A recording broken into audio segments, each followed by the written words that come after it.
Fala Vascão, sejam muito bem-vindos a mais um vídeo. Pra quem não me conhece, eu sou o Lucas, o dono desse canal. E hoje acordando de ressaca, depois daquela derrota de ontem para a equipe do Flamengo, 2 a 1 em São Januário, protesto da torcida, um jogo complicado, um jogo que não foi como os últimos jogos do Vasco, um Vasco desorganizado, um Vasco jogando mal, sem chegar ao ataque. Pelo contrário, desses últimos jogos foi um dos melhores jogos do Vasco, porém, infelizmente saiu com a derrota, mas vamos falar sobre isso no vídeo, vamos falar também sobre reforço que está chegando na Colina, falar sobre um treinador aí que já foi descartado em São Januário e outras notícias para você, torcedor vascaíno que está atrás das principais informações do seu clube de coração. Rapaziada, Vasco e Flamengo ontem, Vasco saiu com a derrota, 2 a 1 ali, e houveram muitas polêmicas. Eu enumerei 3 aí, porém, se a gente pegar o jogo todo, foram muito mais lances que prejudicaram aí a nossa equipe. Eu vou comentar primeiro sobre uma mão que aconteceu no final do jogo. O Vasco tenta, com o Peck, briga Peck.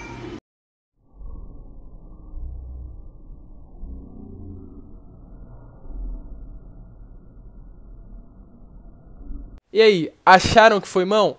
Nem no VAR foi chamado para esse lance, algo estranho, algo complicado, mas como eu sempre falo aqui, algo que já vem acontecendo com frequência, algo que é normal para nós, torcedores vascaínos. E o segundo lance que foi a expulsão do Diego, rapaziada. Diego, que no início do jogo tomou um cartão amarelo e depois fez uma falta criminosa, uma falta que era para cartão amarelo e aí não deu, o juiz não deu amarelo, inclusive Sandro Beirahit, na transmissão do jogo, falou que Diego escorregou.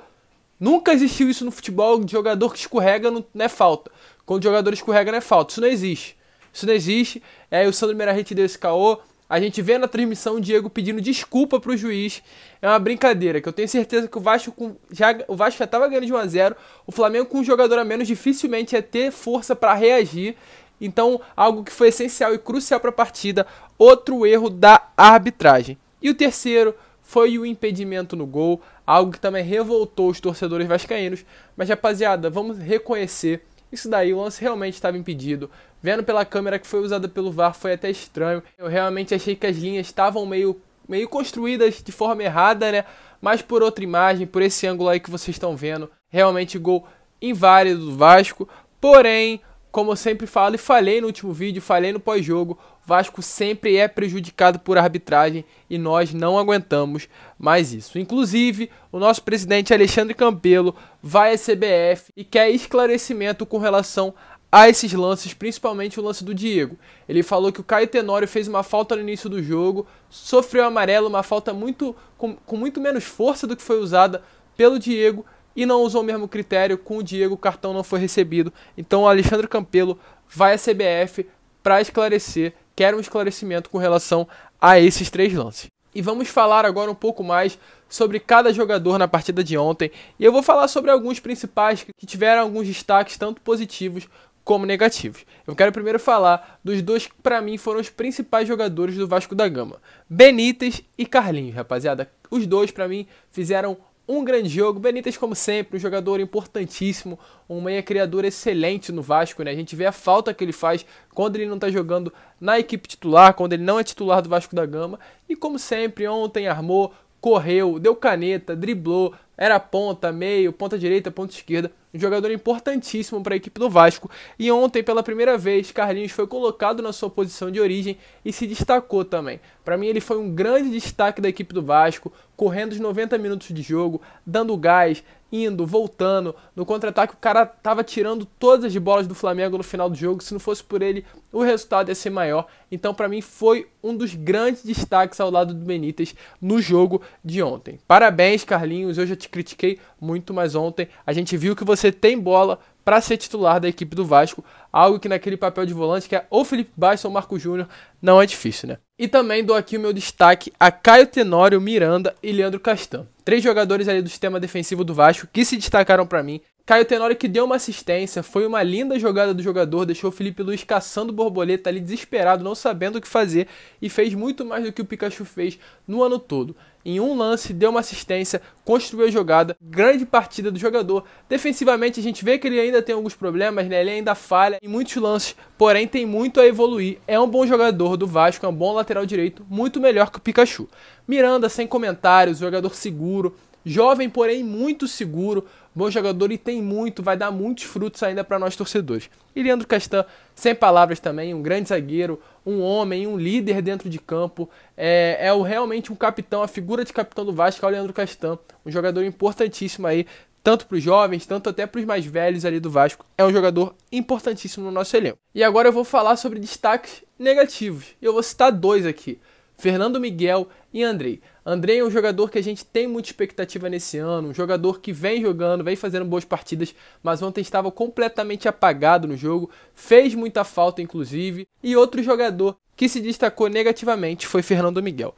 Fernando Miguel foi um erro bizonho, foi um erro patético, um erro que não pode acontecer com o goleiro de Vasco da Gama. Não é o primeiro erro dele, ele vem se destacando ao longo do ano com atuações boas, porém esse erro, rapaziada, não pode acontecer ainda mais no Vasco e Flamengo. Ridículo que o Fernando Miguel fez, não pode fazer e que não faça nunca mais enquanto estiver agarrando no Vasco da Gama e o goleiro falou que é complicado, a bola quicou. Independente se a bola quicar ou deixou de quicar, não pode tomar um frango desses. Inclusive, o goleiro teve grande destaque na derrota. E falando de derrota, um fato curioso aqui é que Alexandre Campelo, o seu mandato se encerra mês que vem, e Alexandre Campelo se tornou o primeiro presidente da história do Vasco a nunca ter vencido o Flamengo na sua administração. São 16 jogos que o Vasco não ganhou do Flamengo. É ridículo, é sem palavras o que o Alexandre Campelo fez com o Vasco nesse tempo, no Vasco e Flamengo, o clássico dos milhões. Vasco não podia e não pode ficar esse tempo todo sem vencer o Flamengo. É sem palavras. Infelizmente, derrota. Eu fiz uma análise melhor do jogo. Se você quer, vai lá dar uma olhada. Tá aparecendo aqui em cima na telinha. Vai lá ver o que você achou desse pós-jogo que eu fiz ontem à noite. E vamos falar agora de Vasco brasileiro. Vasco que se encontra na 10ª posição, a 3 pontos da zona e é 7º do G4. A zona tá chegando. São 7 jogos sem vitória, 12 gols sofridos e apenas 3 gols marcados. Então também uma marca absurda, muito negativa, que as coisas boas possam voltar pro Vasco. Pelo amor de Deus, que nós torcedores estamos precisando. Inclusive ontem teve um protesto em São Januário, torcida revoltada, né? E com razão. Ridículo, 7 jogos sem vencer. Precisa de mudança no Vasco urgentemente.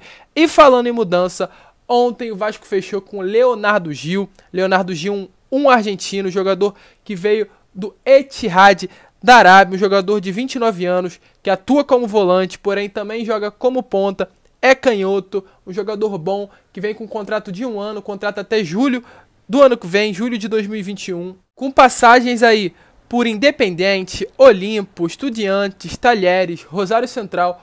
Um grande jogador, rapaziada, muito craque, um craque de bola que vai chegar ali para preencher totalmente a volância do Vasco da Gama. Foi falado em uma entrevista que Leonardo Gil pode atuar de volante, meia, com boa chegada à área adversária. Ele chega para reforçar o setor do Vasco atualmente dependente do argentino Martín Benítez. Então, um grande jogador. Eu vou passar aí rapidinho, dar uma olhada nos lances desse argentino, que eu tenho certeza que vai chegar para encantar os corações do torcedor vascaíno. Dá uma olhada aí e vê o que você acha desse grande jogador, dessa grande contratação do Vasco da Gama.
E aí, rapaziada, curtiram? Eu achei esse argentino um grande jogador, tem tudo para ser titular, é lógico que vai ser titular, tem status de craque, camisa 10, faixa, pega o que quiser nessa equipe do Vasco, ainda mais a volância, uma posição que a gente precisa, uma coluna principal e importantíssima pro Vasco. E aí, acha que vai dar certo? Tenho certeza que vai dar. Pode chegar, chega essa semana e já pode atuar, inclusive, domingo contra o Grêmio. E agora vamos falar de técnico, rapaziada. Dorival Júnior ontem, sábado, foi totalmente descartado do Vasco. O GE, Globo Esporte, entrou em contato com o presidente Alexandre Campelo, que confirmou que não houve acerto com o treinador recentemente demitido do Atlético. A ideia é acertar com outro profissional até segunda-feira, quando iniciou uma semana cheia de treinos, porque o Vasco agora só joga domingo contra o Inter, então tem essa semana toda de treino. A ideia é que chegue um treinador segunda para já começar a treinar, já começar a ajustar o time de acordo com a ideia do treinador. O principal nome aí que vem sendo cogitado em São Januário é Filipão, então é possível a gente ver esse treinador aí chegando e treinando a equipe do Vasco. Eu acho uma boa, um treinador experiente que tem tudo para acrescentar no time do Vasco, um time bom, que, como eu sempre falo, se for comandado por um bom técnico, tem tudo a disparar na tabela do Campeonato Brasileiro. Então, rapaziada, esse foi o vídeo. Se você gostou, se inscreva no canal, deixe seu like. Como eu falei, tem pós-jogo. Eu postei ontem o pós-jogo, vai lá dar uma olhada, deixe seu like também, deixe seu comentário. Muito obrigado por todo mundo que se inscreveu, mas tem muita gente que vê o vídeo e não é inscrito. Se você vê o vídeo e não é inscrito, se inscreve, vocês não têm noção a importância que isso tem para o crescimento do canal. Um grande abraço a todos, vamos que vamos, domingo Vasco e Inter, ter essa semana de treino para descansar, relaxar a cabeça e ajeitar esse time, que é o que a gente precisa. Um grande abraço a todos, rapaziada, e saudações vascaínas.